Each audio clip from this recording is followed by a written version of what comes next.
cha mpira mguu mkoa wa Mwanza MZFA, lakini pia ni mwenyekiti wa mashindano ya Rolling Stone ambayo yanashirikisha vijana wa chini ya miaka 15, 17 na miaka 20 ambayo yanakwenda kufanyika katika jiji letu la Mwanza, katika mkoa wetu wa Mwanza.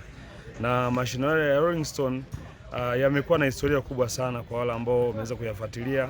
Yalikuwa yakifanyika jijini Arusha na yalitoa fursa kwa wachezaji wengi vijana kuweza kuibuliwa vipaji vyao na hatimaye leo hii ni wachezaji wakubwa sana. Kwa hiyo kwa mara nyingine tena yanafanyika mkoa wa Mwanza na yanatarajiwa kuanza Jumatatu katika viwanja viwili, kwa maana ya uwanja wa Nsumba Sekondari pamoja na uwanja wa Nyegezi Seminari, na tayari timu zimekwishaanza kuwasili jijini Mwanza.